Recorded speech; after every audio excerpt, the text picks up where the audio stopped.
Hello and welcome to the Extremis Publishing Podcast. And I'm delighted to welcome back one of our favourite guests here at the podcast.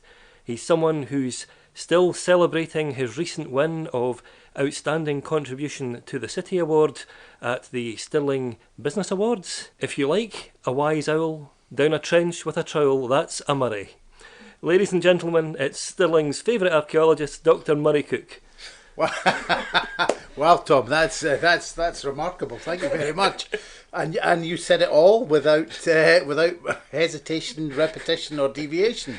I'm very pleased to be here to hopefully talk about my new book, Hidden Stirling. Yeah, it's great to have you here, and let's have a word about that book. What was the story behind it? Well, I think a lot of this is COVID. COVID is that kind of period where you have to.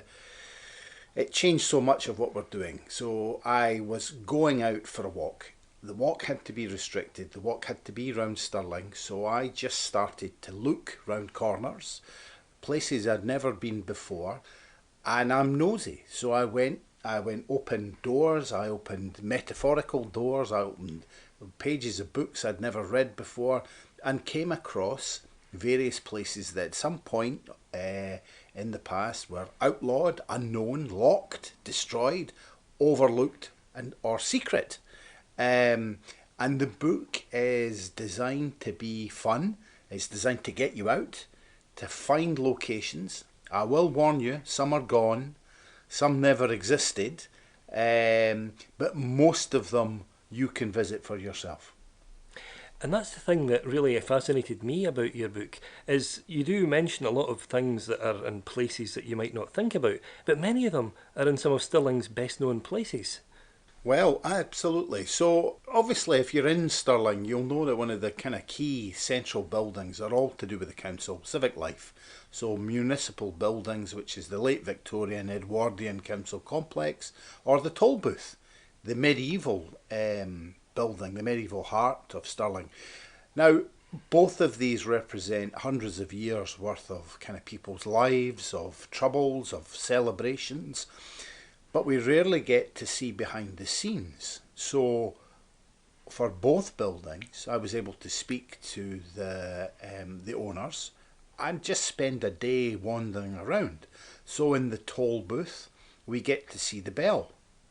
You can't get to see the bell. It's actually quite hard to access, but it's got a wolf on it. It's got a wolf, the famous wolf of Stirling. In the municipal buildings, that's full of symbols from Stirling's heritage. There's the biggest four in Stirling. That's the backwards four associated with the Gildry. There's a secret wolf and a secret Viking glaring at each other. This dates to the story from around 900 AD, when the Vikings apparently terrorised Stirling and we were saved by the howling of a wolf. If you get onto the roof of municipal buildings, you'll find that the fence, the safety gate on the top, is made from replicas of William Wallace's sword, the pattern. So all through Stirling there are these locations. And of course we go a little bit beyond Stirling. Blair Drummond, we go to see a well that's associated with holy healing, that the authorities outlawed, that people were prosecuted for attending. Not quite clear if this is folk magic, if this is to do with Catholic traditions surviving after the Reformation. If you go for a wander round Raploch, we're going to show you Scotland's oldest functioning lathe for the mill at the Bridge Mill, and so on and so on and so on. The book is designed to celebrate people's lives, to celebrate Stirling, but also to kind of let you wander around nooks and crannies. And as I say, some of it you can't see. You can't go and see the bell in the toll booth, and some of it doesn't exist. I go on a hunt for a Viking hogback that was apparently on the outskirts of Cambusbarron. I never found it, but I do reveal what I think happened to it.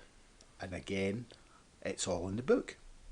Well, just to continue with that theme, many people who visited the Thistles shopping centre they'll be aware of the amazing bastion, but what will be less well known to people, of course, is the fact that there's an entire street down there, which is not at all accessible to the public, but certainly for people reading your book, there's more to be found out about it.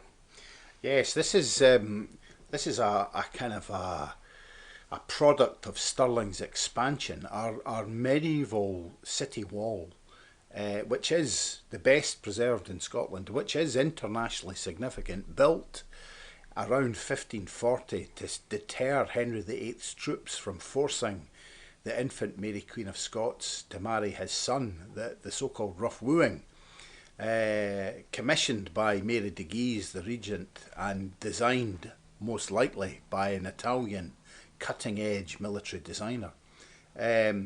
So Port Street in Stirling, port meaning gate, was the boundary, and it's where the Thistle shopping centre is. And as Stirling expanded, so this street and the pattern of the defences was fossilised within the street pattern, but the construction of the Thistles in the late 60s and the 70s completely covered over what were back gardens, and within that, the Thieves' Pot, the central line of defence for the Rotten Row port. And Rotten Row here means it's a smelly, dirty street. It's the poor quarter of Stirling. It's where the dangerous trades were made, the kind of candle makers. There was an engineers down there. And that street, as Stirling expanded, someone took it over and they called it Orchard Place in order to transform the property values. And of course now it's under the Thistles. Again, you can't get in it. It's dangerous. It's the loading bay for the Thistle shopping centre. But we are going to try and get an annual tradition of a walk under there with all the proceeds going to Start Up Stirling, which is a very good charity. And if you watch social media posts, you'll find out when the next tour will be, and hopefully you'll be lucky enough to get a ticket. But it sold out within an hour. I think it just went very, very quickly. It's an amazing spot, and we can see musket ball damage probably from the siege of 1746. Well, on the subject of really remarkable places in and around Stirling that people can visit, there is of course the Valley Cemetery, one of the graveyards of European significance here in Stirling, and it's somewhere that you visit a couple of times in your book, and I've discovered some really amazing things there. Well, the Stirling Cemetery, the Old Town Cemetery, the Valley Cemetery, there are 4 cemeteries within that area. It's a remarkable spot because the story in the cemetery goes from the rough wooing, from Scotland as an independent kingdom, all the way through the union of the crowns, the union of the parliaments, the might of empire, the kind of global reach of Britain, the horrors of the slave trade, the ravaging of India through the East India Company, and there are generals, there are doctors. There's a doctor who is involved in early research into syphilis. There's a hero of the relief of Lucknow, General Ewart. And all these stories, there's someone who goes down with the Titanic, and of course right at the heart of it there's a pyramid, very mysterious looking building that had 2 bronze eagles, and the book explores the fate of those eagles and their final flight, we think during the 60s or the 70s, when the cemetery was not being maintained properly due to various cuts and an increase in vandalism. Because even Stirling Castle, the city's oldest building, gets a mention in your book as well. Well, there's lots in about the castle. Castle's central. One of the things we explore is the back entrance to the castle, the one that you and I would use, Tom. Julie would probably go through the front door, but there's a working entrance, which is hidden, which is hard to get to. But again, I do it for you. I do it for the readers, and I don't recommend you go up there because my legs are still shredded from the brambles. And what about the good old Golden Lion Hotel, a favourite destination for many visitors here to Stirling? Even that gets a mention. Well, the Golden Lion is a wonderful pub, very welcoming, and it has a very particular place in Stirling's history because we have our Burns Night, unlike the rest of the world, we have it in the summer, not at the end of January, because we celebrate when Mr. Burns, when Rabbie Burns comes to Stirling, and he comes to Stirling at a time of decay, and he is outraged at the way Stirling has become and scratches, frankly, seditious lines on the glass. And he gets into trouble for this, and it haunts him for the rest of his career. The lines are great. I could quote them from memory, but I'll let you buy the book instead. But yeah, Stirling is stinking. There are open drains, there's political corruption, and the Great Hall, the largest medieval hall in Scotland, has had these fantastic Renaissance heads, carved heads of dignitaries across Europe and mythical figures and gods, had just begun to collapse. So the palace is one of the finest Renaissance buildings in Scotland, in Britain, built for James V's Queen, Mary de Guise, and it has fantastic Renaissance heads on it. And it's these that have just collapsed when Burns is in Stirling, and he is horrified at everything. And of course, remember his more famous poem, Scots Wha Hae, which is not published under his name in his lifetime, which sounds great, you know, Scots Wha Hae, his more famous poem. The final stanza of that compares the current political state in Scotland to both the French Revolution and the American Revolution, and actually is a call to arms. It links current revolutions with Wallace, with Bruce, with the Jacobite cause. It's deeply seditious, and if it had been published under his name in his lifetime, he would have been arrested for it. And it's only after his death that it's associated with him. Well, one of the things I really admired about your book, Murray, was the fact that it doesn't just stop at the boundaries of Stirling City. It goes into the countryside, into Stirlingshire and the rural areas surrounding the city. And there are so many things there that were of interest, that speak of ancient communities and of life centuries ago. Yes, one of the benefits of being an archaeologist is it satisfies my curiosity. So sometimes I'll go for a walk and find an odd lump in a field, speak to the farmer and seek permission to dig it.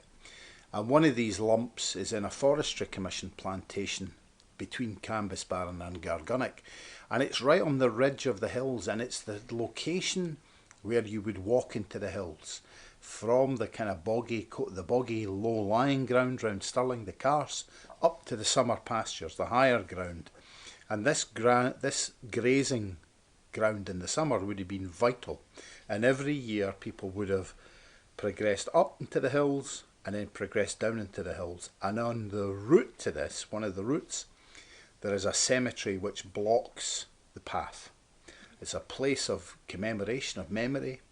And when we dug there, we found this incredible sequence from the Mesolithic, so the very first people in Scotland, through the Neolithic, the first farmers, through the Bronze Age, the first metal workers, beyond them to a medieval farmstead that was in the area, and generations of people through thousands of years have used this spot. They've walked there, and it has this incredible view out across the Carse, back to Stirling, back to the castle, and it is a place really, if you are inclined to commune with the ancestors, to have that kind of spiritual moment where you realise you're part of a web, you're part of a connection to the world, to the future, to the environment, to the planet, and you feel both small and significant at the same time. It's really a spine-tingling location.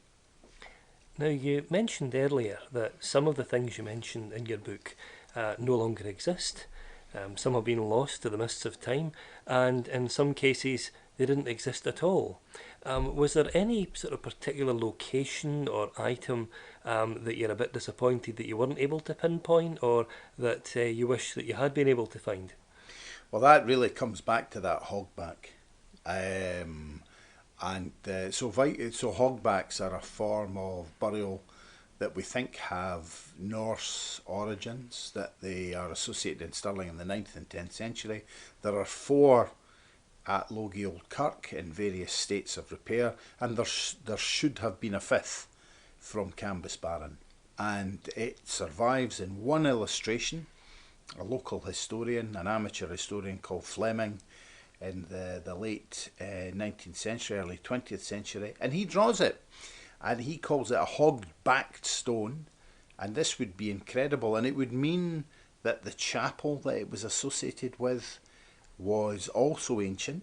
So there are 2 chapels in Cambusbarron. There's one in the town, and there's one on the outskirts, apparently. The one on the outskirts is called St Thomas's, and that's quite interesting, because it's outside the Royal Park, and maybe this was a dedication to St Thomas a Becket. That would be quite interesting.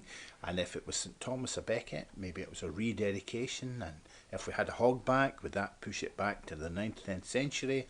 Could we find the lost chapel? Could we find the lost cemetery? And then I looked again at the illustration, and it's not a hogback because it's T-shaped. And then I thought, well, I'll read a little bit further, and my friend and colleague John Harrison, who knows far more about Stirling than I do, he said that Fleming was unfortunately prone to making things up, a bit of an attention seeker. So the most likely cause is that he made it up, and his friends at the time in the Stirling History Society, Archaeological and Field Society as it was, noted this and were quite open in their criticisms of Fleming's approach.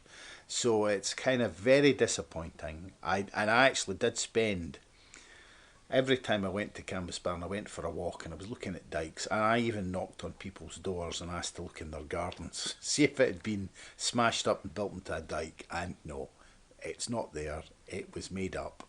And I am very disappointed that there are not 5 hogbacks in Stirling. There are only 4. Well, another thing that's probably going to be of interest to urban explorers out there, of course, is the fact that not everything in your book pertains to the distant past. Some of them are actually much more recent, and that includes, of course, a remarkable war memorial that's right in the heart of an urban area. Well, remember, Tom, this was actually you that pointed this out to me. We think of a memorial as being to the dead. This was actually a memorial to the living, to the survivors, and this was built. This is a small space dedicated within 4 houses, and the 4 houses were built after World War II for survivors of the campaign, and these were literally homes for heroes. And it was opened with great ceremony by Captain Boyle, whose dad, Colonel David Boyle, 3 generations in the family associated with the Argyll and Sutherland Highlanders, had actually been in a Burmese death railway. And there's actually a recording of him talking about his experiences in the British Imperial War Museum. So it's a great spot. It's in the middle of a housing estate. It's dedicated to a war that, of course, was won 80 years ago, the beginning of NATO. But actually it's not to the dead, it's to the living. It's to the survivors. It's to ensure that what they fought for was recognised, and they came home. They came home to homes fit for heroes, really. And it would be remiss of me not to ask, given that the many different things that are in your book span millennia of history, is there any one particular chapter that you would want to draw attention to as being particularly remarkable or perhaps surprising? Well, I think it's the Gauk stains near Fintry, and these lie on the watershed between the Carron, and this is a line of natural rocks next to a natural mound, and the natural mound is called Gallows Now, and we think that this is an open air court. It sits between the boundary of two parishes. It sits in a watershed between two water systems, and Gauk means idiot or perhaps magpie, and there is a court here, and it's an open air court, a medieval court where justice was seen to be done, where you would wait for the judge to come to you, and you might have a grievance that you hold for a year, and it just reflects how much in our society has changed. We still need justice, we still need judges, but now the judges are in buildings where here the judges came to us. And again, it's a great spot, and also for those that like swimming, it's right next to the Laupa Fintry, which is a great place for a wee dook. Well, Murray, thanks so much for having taken the time to join us today and tell us a bit about your book, Hidden Stirling. It's a really fascinating account of so many different items and places throughout the city and the surrounding area, and not only is it fully colour illustrated, it actually contains all of the locational coordinates that people will need to see these places for themselves. So I really do hope that you'll want to get out there and get a copy as soon as you can, because anyone who has an interest in history or archaeology or just Stirling City itself will find so much to enjoy here. Well, thank you very much, Tom, and thanks for the opportunity to talk about the book, and I hope you all enjoy it. Great to speak to you, Murray, and the book is available to buy now from all good independent retailers and online booksellers worldwide. Thanks so much for tuning in, everybody. I hope that you'll join us again soon.